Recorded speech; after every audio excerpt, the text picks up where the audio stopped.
Tonight, under siege. And in the dark, nature tightens its icy grip on Ontario and Quebec. CTV News with Lloyd Robertson. Good evening from Montreal. Much of central Canada is paralyzed and praying for heat tonight. Forecasters had warned us this would be the worst day so far in this onslaught from nature, and boy, were they right this time. This vicious storm is pummeling Quebec and parts of Ontario.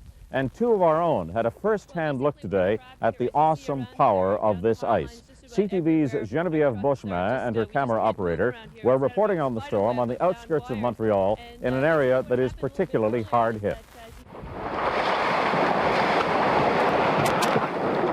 A hydro tower came crumbling to the ground, buckling under the staggering weight of the ice. The tower brought with it power lines attached to the massive steel structure. The CTV crew was trapped, wires surrounding them on all sides. After hours of waiting for help, they were told it was safe to leave the area. Genevieve will tell us more about her harrowing experience later in the news. The wide-ranging effects of this devastating storm are being felt across much of eastern and central Canada. In Quebec alone, more than 1 million households, that's up to about 3 million people, left without electricity. A state of emergency has been declared in about 20 communities in eastern Ontario, including the nation's capital. Fallen trees and power lines have closed countless roads. Even a border crossing to the United States in Prescott, Ontario was shut down. And the storm, now in its third day, is being blamed for at least 6 deaths.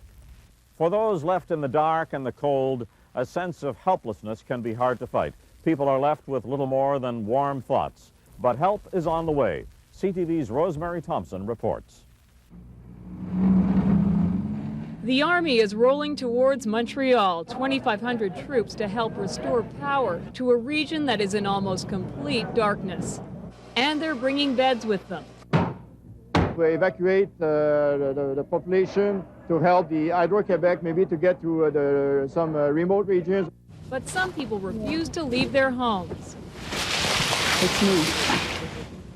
With trees crashing, Susan Gruber heads for cover. But when she gets there... That's the alarm. The smoke. That's why it's the smoke. She's lived without power for nearly 3 days. She can't leave because she lives in an area that's prone to flooding. So they fill buckets. It's so cold you can see Kieran Gruber's breath. The fire department arrives. Feeling the chimney, everything's okay. Everything's okay. There's not too much. 3 houses burned in this neighborhood today. Every fire began in the chimney. Fire departments are warning people not to use their fireplaces 24 hours a day. There's a risk of carbon monoxide poisoning. This apartment block was evacuated because of carbon monoxide gas. Seniors left their home and ended up in a city bus. Those fumes, they have no odor to them, and they can kill you. 6 people are dead. Some hospitals closed operating rooms when power failed. They turned to generators. We're seeing carbon monoxide poisoning. We are seeing trees falling on people's heads. Thousands are heading to the shelters. This storm has dealt many a bad hand. If I'd had power, I would bring them back home, but I don't think there's any power yet.